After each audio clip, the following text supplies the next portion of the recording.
Hello everyone, this is Nikhil Patni, your realtor, and today we are going to talk about a very important topic and a burning issue which has been taken over by United Nations since 2015, which is sustainable development.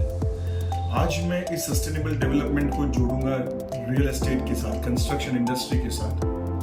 Construction industry का इसमें क्या योगदान है? What is the contribution of construction industry with sustainable development goal? Zero poverty.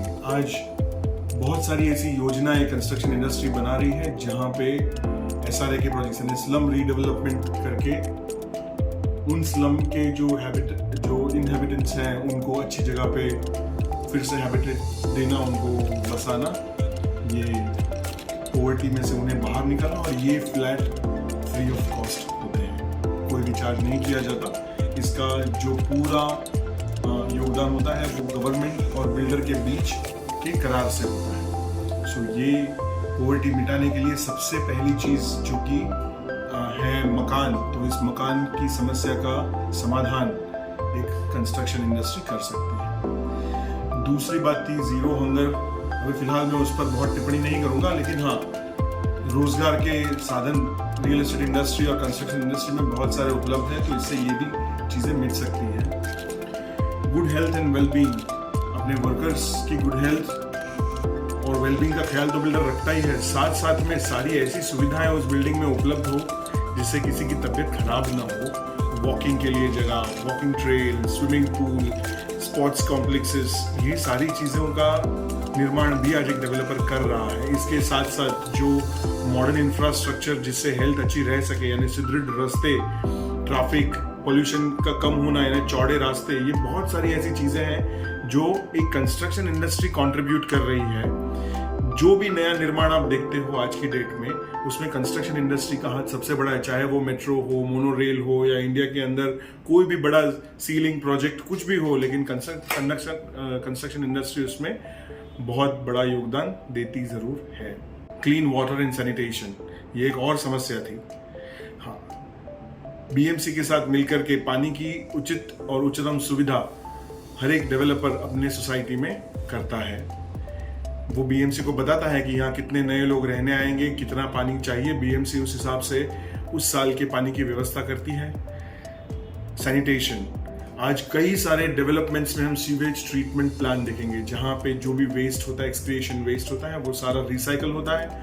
उसी के अंदर से निकला हुआ वेस्ट का पानी पौधों को पानी देने में, यानी रिसाइकल्ड वाटर, और recycled other waste can be used as manure, यानी खत के तौर पर, यानी क्या कहते हैं उसे, फर्टिलाइजर के तौर पर उसका इस्तेमाल होता है। अफोर्डेबल एंड क्लीन एनर्जी, आज बहुत सारे बिल्डरों ने ग्रीन बिल्डिंग्स के रेगुलेशंस अपनाए हैं। वो ऐसी चीज़ यूज़ करते हैं, ऐसे कांच यूज़ करते हैं, ऐसी चीज़ यूज़ करते हैं जिससे कम से कम एनर्जी की ज़रूरत पड़े घर के अंदर, यानी दिन के अंदर अच्छी लाइट हो ताकि आपको इलेक्ट्रिसिटी का मिनिमम इस्तेमाल करना पड़े। ऐसी कई सारी सुविधाएं हैं जो डेवलपर्स आपको दे रहे हैं। इसके बाद अगर मैं बात करूं तो decent work and economic growth में भी बड़ा योगदान है कंस्ट्रक्शन इंडस्ट्री का। आज इंडिया के अंदर कंस्ट्रक्शन इंडस्ट्री का कम से कम 30 to 40% योगदान है उसके ग्रोथ में। हर चीज़ में आपको एक मकान की, एक प्रॉपर्टी की ज़रूरत पड़ती है, चाहे वो आपकी ऑफिस हो, आपका गोदाम हो, आपका इंडस्ट्री हो, या आपका घर हो। हर चीज़ में कंस्ट्रक्शन इंडस्ट्री का योगदान होता है। सस्टेनेबल सिटीज एंड कम्युनिटीज, आज एक शहर को अपने आप में संपूर्ण होने के लिए हर सुविधा चाहिए, और हर सुविधा के बेस में ये कंस्ट्रक्शन इंडस्ट्री है। क्लाइमेट के ऊपर होता हुआ कंस्ट्रक्शन इंडस्ट्री का प्रभाव बहुत ही बुरा है, उस पर भी बहुत सारे कार्य चल रहे हैं, उस पर भी बहुत ही जल्द कोई बहुत बड़ा निष्कर्ष निकलेगा और कंस्ट्रक्शन इंडस्ट्री उसे भी नेस्तो नाबूद करेगी। एज ए रियल्टर, हमें सब लोगों को, हम जितने रियल्टर्स हैं, जैसे मैं ब्रोकर हूँ, बहुत सारी ऐसी कंपनीज है जो कंस्ट्रक्शन इंडस्ट्री में, हम सभी लोगों को प्राउड होना चाहिए कि हम पूरे वर्ल्ड में जो एक प्रॉब्लम चल रहा है और आगे आने वाले समस्या, उन सबके ऊपर समाधान ढूंढने में बहुत बड़ी सहायता कर रहे हैं। हमारा बहुत बड़ा योगदान है, बहुत बड़ा कंट्रीब्यूशन है। आगे भी देखते रहिए कि एक एक टॉपिक के ऊपर हम बड़े विस्तार से बात करेंगे। इस पर बात करने के लिए बने रहिए मेरे साथ। निखिल पत्नी, आपका रियल्टर। धन्यवाद।